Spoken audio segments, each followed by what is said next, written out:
What's up guys, Kyle here again, and today we're checking out the Bugera 333XL. Let's do it!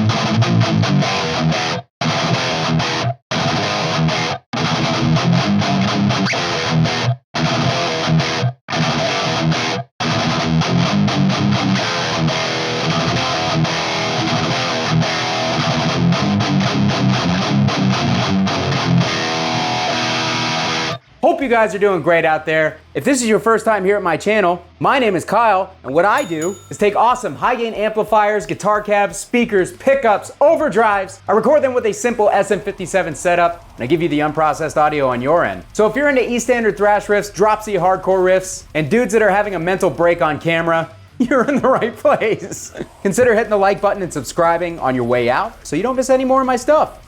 Thanks. All right, guys, today we are checking out the famous, or should I say infamous, Bugera 333 Infinium. What this amp is pretty much a direct ripoff of a Peavey XXX, or a triple XXX. There's, either way, it's a lot of X's, and it's a terrible name. And I've gotta say, the 333 isn't much better, but it's definitely less confusing. But yes, essentially this amp is pretty much a direct rip of a Peavey XXX. All the front panel controls are exactly the same. All the rear panel controls are exactly the same. For all intents and purposes, this is just a budget version of a budget amp. So it's like double budget. It makes about as much sense as the triple XXX naming scheme in my opinion. But anyways, yeah, if you guys have been following my channel for a while, you will know that the Peavey XXX is actually one of my favorite amps. I really dig that thing. I think it's massively underrated and underappreciated as far as high gain amps go, and is really one that I kind of tend to turn to when I want something with that Peavey upper mid grind, but I want something a little bit more cleaner and a little bit more crisp than a 5150, which is kind of like just all out wall of sound type thing. The XXX is a little bit more precise, but still totally brutal if you need it to be. So yeah, we're basically gonna treat this amp as if it were a Peavey XXX. Really the only difference that you're gonna notice is there is a built-in reverb, which is a digital reverb. And then this has the Infinium technology, which essentially auto biases whatever tube that you put in it. It gives you the ability to mix and match different types of power tubes. I could put 4 different types of power tubes in this amp, and it's supposed to be able to take that, bias them correctly, and run them without issue. Some indicators on the back of the amp, just in case one of the tubes is failing. Those indicators will light up and tell you to replace that power tube. So if it works as intended, I think it's a really great piece of technology. It has a good function because most people who own tube amps, especially budget tube amps, have no idea what they're doing as far as tube amp maintenance or troubleshooting or anything like that. So to have power amp tube indicators, because usually when you have a tube amp, the tubes are always the problem. So,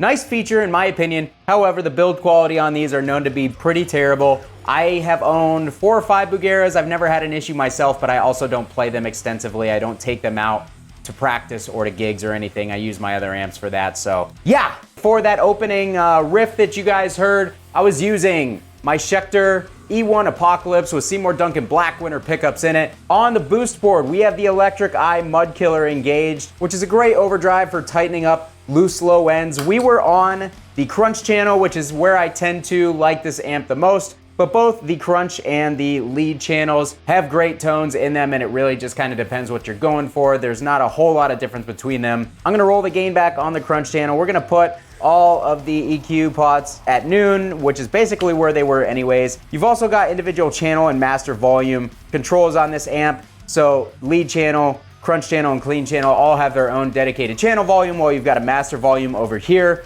That actually comes into play because depending on how you have the amp dialed, the master volume being higher than the channel volume and vice versa can make a big difference in the tones that you're getting out of the amp. And on top of that, one way that I know that this is definitely a copy of the Peavey XXX is the channel volume on the channel that you are not currently engaging has an effect on the overall tone of the channel that you currently are engaging. So say we're on the Crunch channel, if I turn the lead channel volume up, it actually brightens up the tone depending on where I have the master volume set. The higher the master volume set, the more of an effect that channel volume will have on our current channel. I hope that that wasn't super confusing to listen to, because honestly I was confusing myself while saying it, but hopefully you guys understood what I was talking about. So I'm actually going to leave the volumes as they are, and then I'll kind of come back and mess with those a little bit.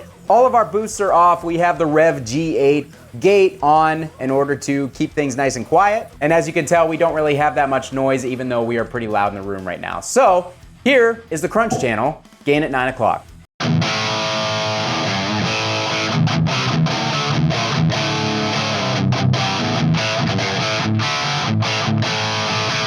As you can tell, not really a crunch channel. It's pretty much an all-out high gain channel right from the start. With the gain at 9 o'clock, we're already pretty saturated. If we bump it up to 11 o'clock, we're gonna be in pretty much fully saturated high gain territory.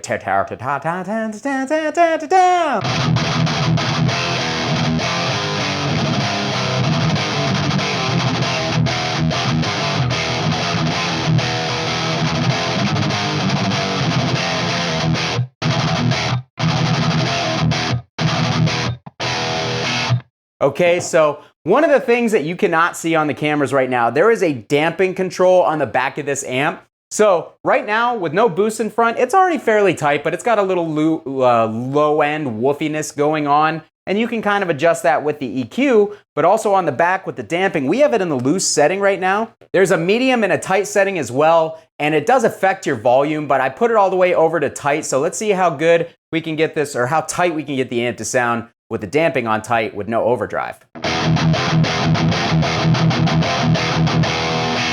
All right, so that's with the damping on tight. We are losing a little bit of input signal, it seems. So let's turn the gain up because we lost some of our saturation.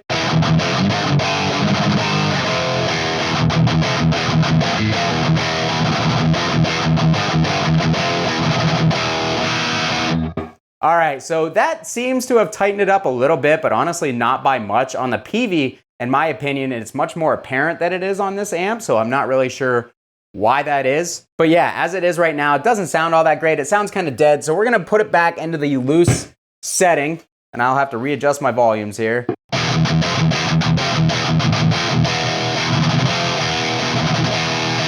Yeah, not a huge difference. More than anything, it seemed like it took some of the high end away from it and made it sound a little bit more muffled or something. So the EQ controls on this amp are active, which means that they will have much more effect than they will on something like, say, a Marshall JCM 800 or even a Peavey 5150, where you can kind of almost dial the EQ wherever you want and it'll sound fine. On this amp, you have to pay much closer attention to how you have your EQ dialed, because each control is interactive with each other, and just a little adjustment can kind of take you too far one way or another. So right now, I think that we have enough bass, but we need some more high end. So I'm gonna dial the treble up just a little bit.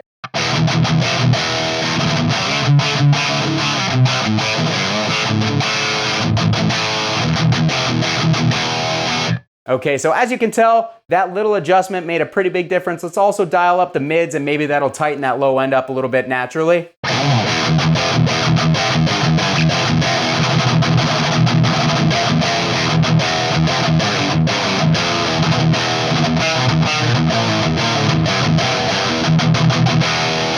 So yeah, overall it does definitely seem to tighten the low end by pushing the mids and treble forward. Let's get a little bit more gain on there. I'm actually going to dial the low end down just a tad.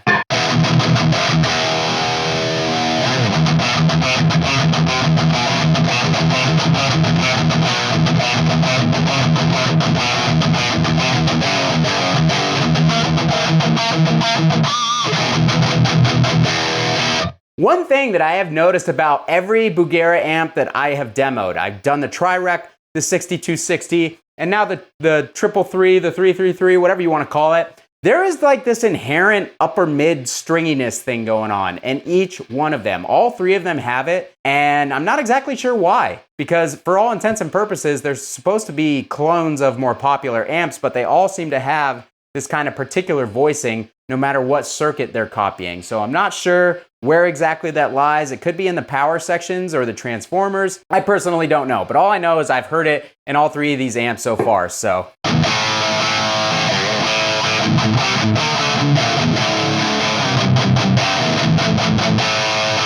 I'm gonna get just a little bit more gain and a little bit less bass, and let's play a riff and then we'll start playing with some overdrives.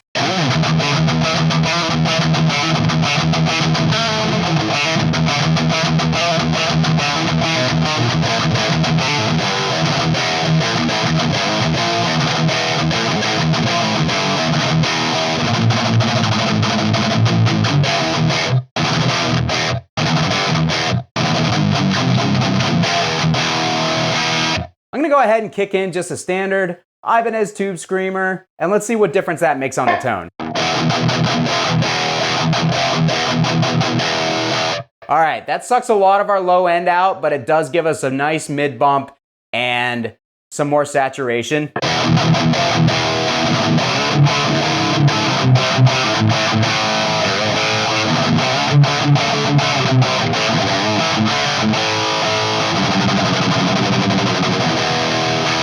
That sounds pretty good to me. I don't know. I could actually probably do with a little less mids and a little bit more low end.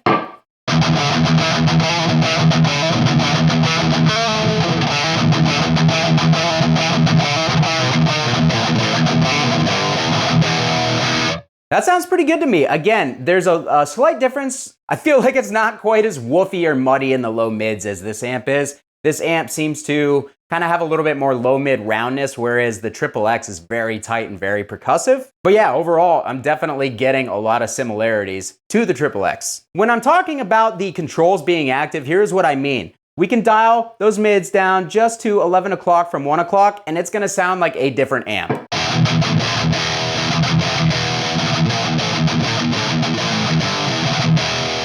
So there you go. It's already more modern. It's kind of got, if we were to dial that bass up even more and the treble up a little more and dial the mids back, we're gonna have kind of like a rectifier type thing going on where it's gonna be a lot more low mid heavy.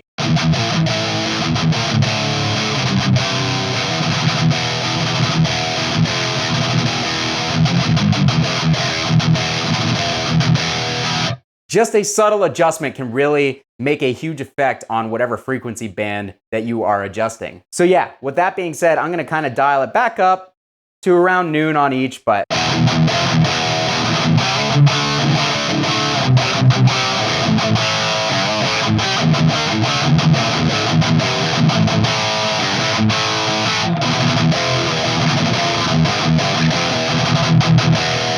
all right, so we've got all boosts off. We are on the lead channel. We actually have the gain down at like 8 o'clock on the dial. So let's hear that.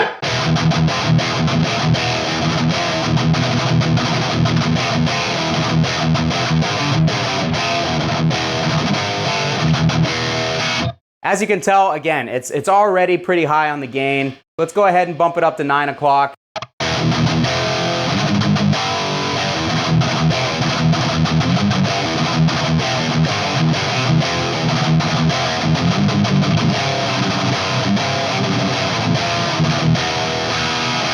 We've already got a lot of compression, a lot of saturation going, and we are at 9 o'clock on the dial. So yeah, there's not a lot of room to go on the gain here, or else it's just gonna get muddy and over the top. As it stands right now, it definitely needs more mids, it definitely needs more high end.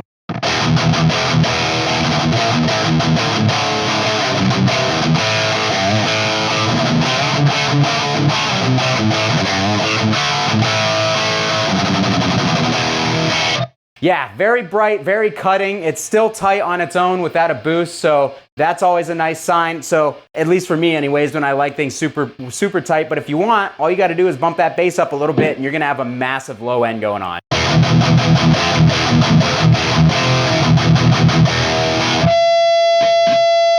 So again, adjusting the EQ pots on this amp just a little bit goes a really long ways in shaping your tone. It makes a big difference. So in regards to the master volume thing and the channel volume thing, I'm gonna show you exactly what I'm talking about. So we are on the lead channel. Listen to the tone as I change the volume on the crunch channel, even though we're on the lead channel.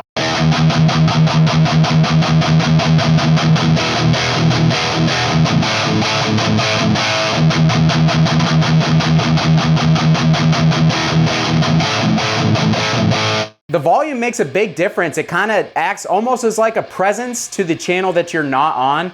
Then you can actually use that to your advantage and helping you kind of shape your tone. We can actually dial the channel volume down a little bit on the lead channel and dial the master volume up. So this will have even more of an effect.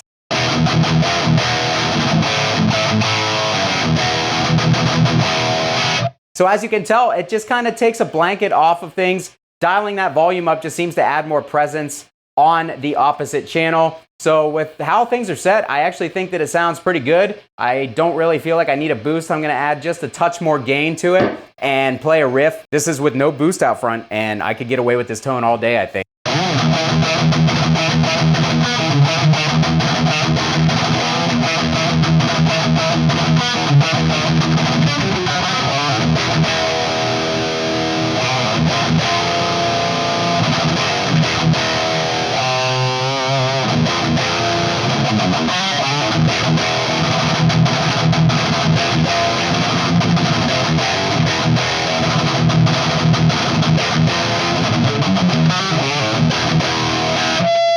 That sounds great to me. I could totally get away with using that tone with no boost out front, just to gate. And most amps, I do not really like going straight in. I am going to kick in the Mud Killer boost. We'll check out that real quick.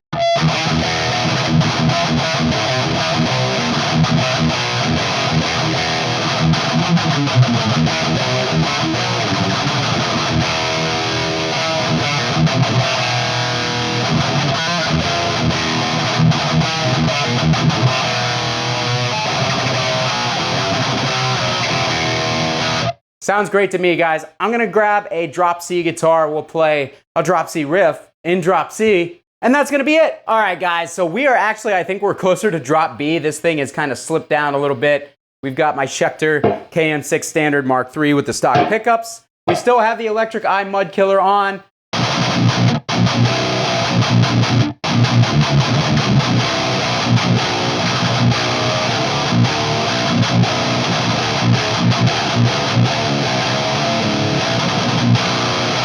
All right, so just to show you how the amp sounds without the boost engaged. It's still fairly tight. We can actually add a little saturation from the amp, dial the bass back, dial the mids up a tad.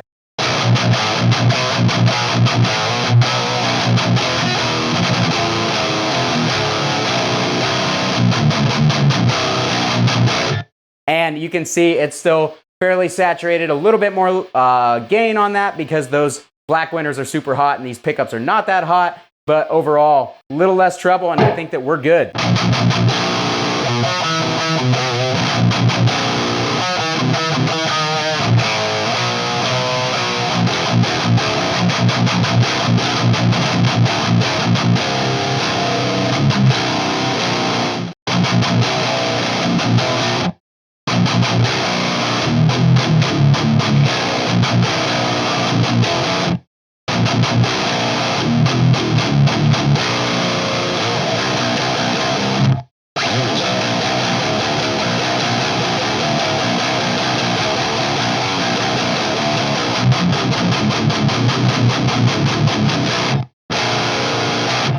All right, it's almost in tune. All right, guys, that's gonna do it for me today. Hope that you found this video helpful. If you did, let me know down in the comments. If there's anything you'd like to see more from me on my next amp demo, put it down there in the comments as well. I'm also curious to hear what you guys heard on your end that I wasn't hearing in the room. Drop all your thoughts and opinions down in the comments, and I'll be sure to meet you guys down there to talk about it. If you liked the video, hit the like button and subscribe, bell notification, all that stuff on the way out. It greatly helps me out, and I'd love to have you guys keep coming around. In the description of this video are my Discord server, my Facebook group, as well as my affiliate link with Sweetwater and my Patreon. Consider becoming a member of my Patreon if you want to help support the channel that way, and I would greatly appreciate it. Thanks so much for watching, guys. Kyle here again. We'll see you next time.